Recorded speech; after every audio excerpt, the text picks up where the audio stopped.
जो है orthographic projection of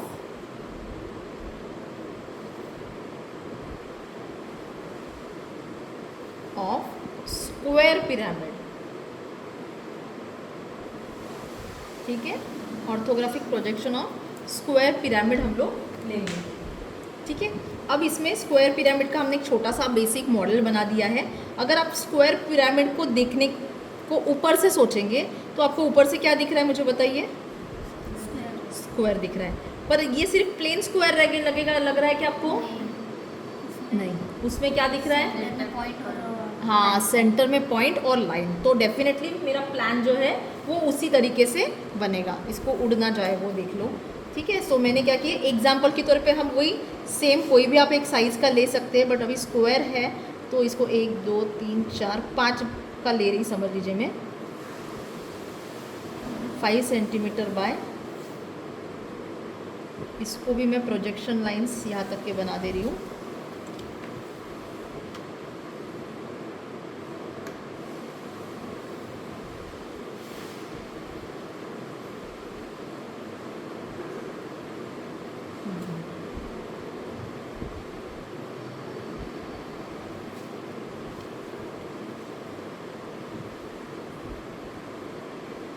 ये मेरा 5 सेंटीमीटर बाय 5 सेंटीमीटर का एक स्क्वायर पिरामिड मैंने बना दिया है, जिसका मैंने ऑलरेडी प्रोजेक्शन ले चुकी हूँ।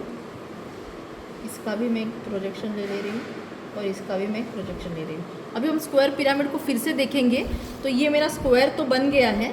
अगर इसको देखूँगी तो इसको भी मैं नेम दे दूँगी A, B, C और D।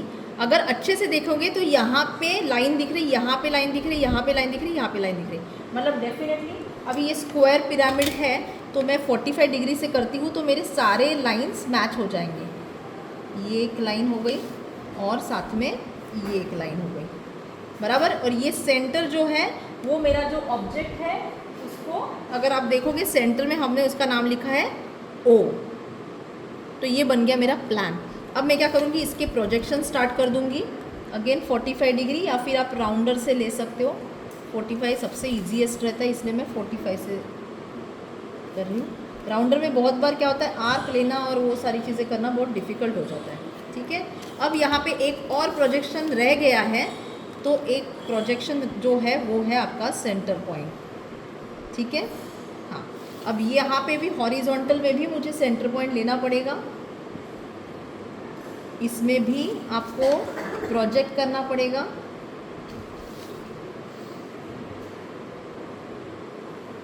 ठीक है, और इसको भी आपको वर्टिकल लेके जाना पड़ेगा। ये तो आपके बहुत हो गए इजी कि जो हमें दिख रहा है वही हम अभी बनाने की कोशिश करेंगे। पहले तो हमने सारे के सारे प्रोजेक्शंस ले लिए हैं। और ऑर्थोग्राफिक प्रोजेक्शन में ये याद रखो, प्रोजेक्शन हमेशा लाइट रहना चाहिए। ऑब्जेक्ट जो भी बनाएंगे आप वो डार्क बनाएंगे आप लोग, क्लियर है? ठीक है, तो आप अगर देखोगे ये ABCD को तो आपको साइड से क्या दिख रहा है? साइड से क्या दिख रहा है? ट्रायंगल, बराबर है। फ्रंट से क्या दिख रहा है? ट्रायंगल। और उसके साइड से क्या दिख रहा है? ट्रायंगल। अब ये ट्रायंगल सिंगल दिख रहा है कि डबल दिख रहा है? सिंगल ही दिख रहा है। ठीक है, पर वही अगर ये पेंटागन रहता या हेक्सागोनल पिरामिड रहता तो आपको उसके और साइड्स दिखते थे। क्लियर है सभी को? Just because this is a square pyramid इसलिए हमको सिर्फ इतना ही ट्रायंगल्स फ्रंट में जो आ रहे हैं वही ट्रायंगल्स दिख रहे हैं। अब जैसे मैंने इसको 4 या 5 फीट लिया है, इसको आप अपने मर्जी से लीजिए 8 feet 9 feet sorry 8 centimetre 9 centimetre करके आप इसको लिख सकते हैं। तो हाइट में अभी मैं इसको एक समझ के चलिए 8 सेंटीमीटर का ले रही हूँ एग्जाम्पल के तौर पे, और ये दोनों जगह पे डाल दे रही। इसको कुछ नहीं करना है दिमाग को। ये आपका कौन सा पॉइंट है? D। So this is D। D के पीछे गया A डैश और C के पीछे गया B डैश। इसको हमने पहले ही सोचा था, यहाँ पे ऊपर में O और O। सो ये तीनों पॉइंट जो है मेरे O आ गए। इसको मैंने ट्रायंगल के फॉर्म में ज्वाइन कर दिया। इसको भी मैंने ट्रायंगल के फॉर्म में ज्वाइन कर दिया। वैसे ही इसको भी मैंने ट्रायंगल के फॉर्म पे ज्वाइन कर लिया और इसको भी मैंने ट्रायंगल के फॉर्म में ज्वाइन किया। सेम थिंग इसको भी मैंने ट्रायंगल के फॉर्म में ज्वाइन किया।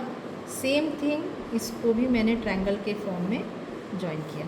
अब फिर से बोलूँगी, यहाँ से कौन सा पॉइंट दिख रहा है तो ए के पीछे बी डैश, डी के पीछे सी डैश। यहाँ से अभी फिर से यस बी के पीछे ए डैश, सी डी डैश। अब यहाँ पे एक चीज़ मैंने क्यूबॉइड में बताना भूल गई थी, जो कि पहले शीट पे ऑलरेडी बता चुकी हूँ मैं। यहाँ पे आपको डायमेंशन लिखना है। जैसे ये 5 सेंटीमीटर है, ठीक है, और ये क्यूबॉइड है, तो मैं यहाँ पे 5x5 लिखूँगी और मेरा हाइट जो है वो भी दे दूँगी। सो हाइट में मैंने लिया था 8 सेंटीमीटर और ये 5 सेंटीमीटर। अब यहाँ पे मैं प्लान लिखूँगी। ये आपका front elevation LHS left hand side और ये है RHS राइट हैंड साइड। यहाँ पे मैं स्केल डाल दूँगी।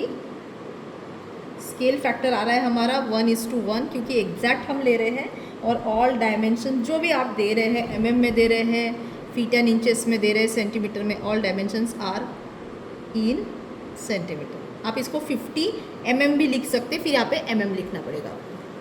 क्लियर है सभी को? तो यहाँ पे जाके आपका स्क्वायर पिरामिड ख़त्म हो जाएगा। वही अगर हेक्सागन रहता था ये, ठीक है, तो हेक्सागन ऐसे दिखता है, तो आपको दिख रहा होगा ये तो आ जाएगा, ये भी पतला आएगा, ये भी पतला आएगा। मतलब सामने से अगर देखा जाए तो आपको 1 2 3 ट्रायंगल दिखते थे। समझ में आया? सो मतलब दिखता कैसा था? ऐसा पतला, एक बड़ा और एक ऐसा, और ये सीधी लाइन।